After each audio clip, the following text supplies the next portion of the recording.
I'm surprised nothing scary happened.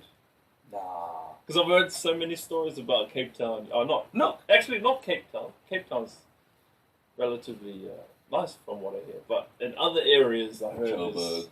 Yeah, Joburg. I heard you shouldn't even stop it there. Look, it's no. It's the same. I can tell you what happened with another time where I did work for a school, and I did work for a contractor that worked at the school, and the area was a black township area, and we were going through the job, myself and the foreman of this job. And we were going through classroom to classroom, sort of assessing everything that needs to be done for the day.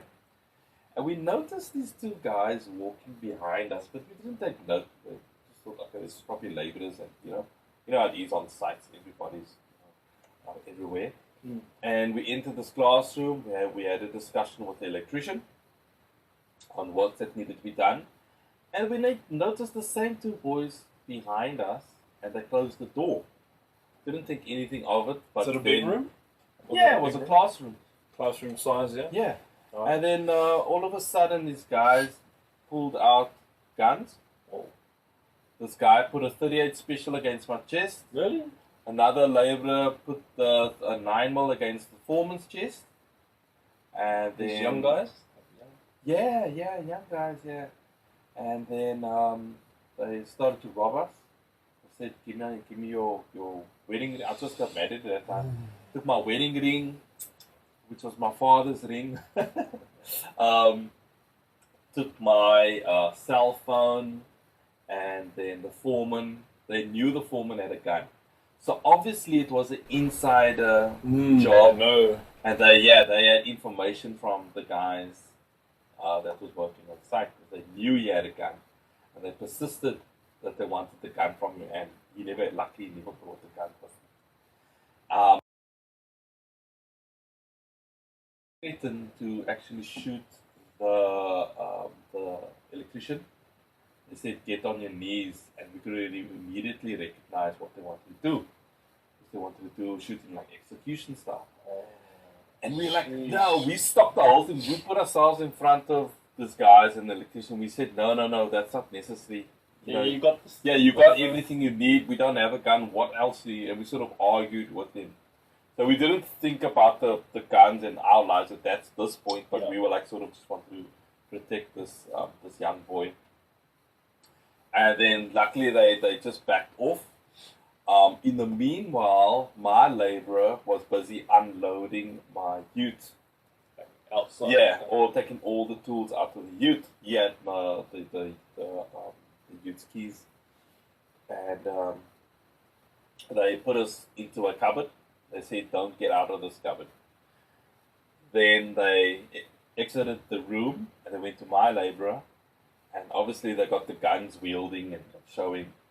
And they said, give me the keys. Took the keys off him. Got into my ute. And still told him to go and open up the gate so they can drive out. and then my labourer just went running. He just panicked at that time. And then at that time we got out the cupboard because we could see it was they left the room. And then as I opened the cupboard and I looked out of the window, I could see my ute leaving the premises, driving off. And you knew straight away. And it's like going past the traffic lights, and I was like, oh no. That's why I just bought the ute. You just bought it? I just bought the ute.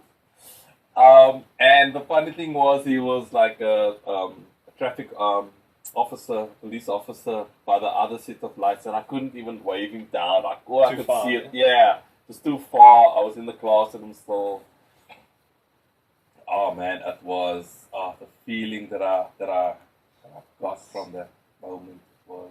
You got threatened with a gun, then you got robbed. Valuables that you could never get back. Irreplaceable. Irreplaceable, my father's ring. And then your youth. And I never got insurance. I was gonna get insurance, so you can't even rely on that. Like I said, I was young, inexperienced. I didn't know. That's why insurance is so important. Yeah, but yeah. You only know that after the fact. That's it. Yeah. But even your father's ring, like if you don't get that back, you can't man. replace it. Oh.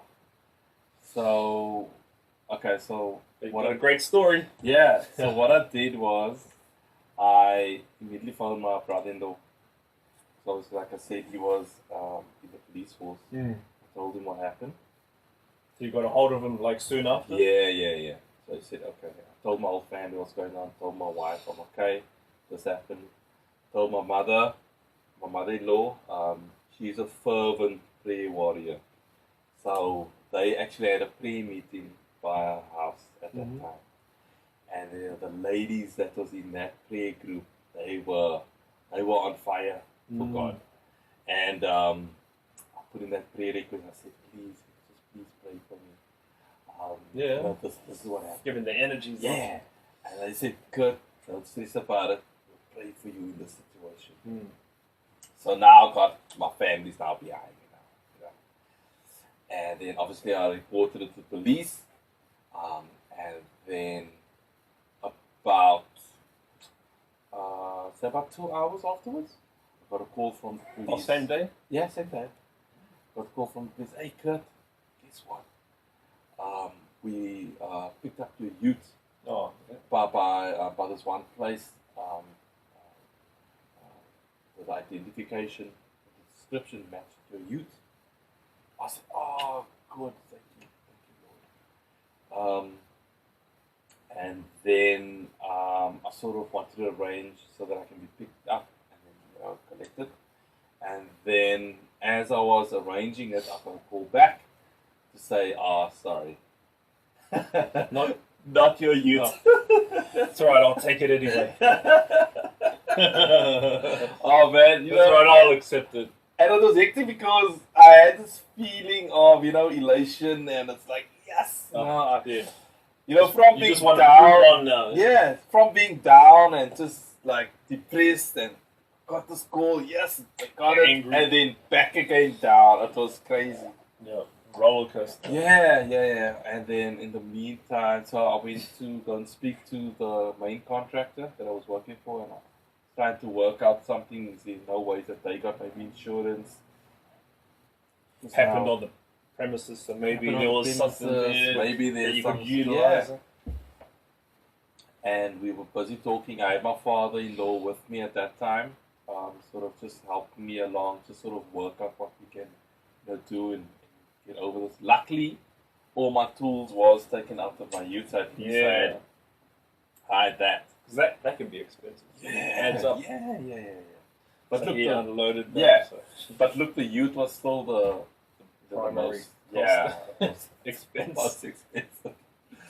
And then, in the meanwhile, my brother-in-law was working on it, and he knew. So he knew the area, and he also knew the police in that area as well. And then the afternoon side, he gave me a call. He said, "Kurt, I got you." Yeah. So I said, Mark, are you sure? Yeah, because I got a call already to say, are you? This time you're more cautious. Are you not going to celebrate to that? I'm not just gonna, get all excited and say, "Nah, Kurt, I got you. That's your you."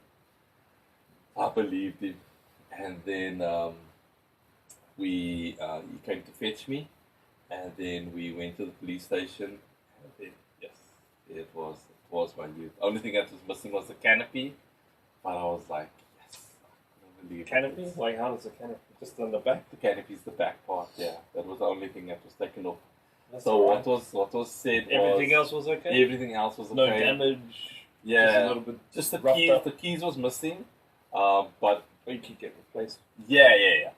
And what they said was one of the police was patrolling in this certain area, in this Black Township area, and they noticed the ute and they reported it in, and they could see now it was reported missing or stolen. And then they interviewed witnesses that was in that area, and they said yes, there was guys that was actually offloading a hot water unit. And then they just walked over the railway line and never came back to the ute. So I don't know, maybe they were just gonna go and drop off this hot water unit and come back. But by then, the police actually probably saw. spotted it and actually, so God just moved in that at that time and just it was the best feeling ever. Yeah, the relief. Yeah. Oh, the relief, man. Yeah, so that's just one of the stories of working in South Africa. Wow. You can't, it's not boring at all.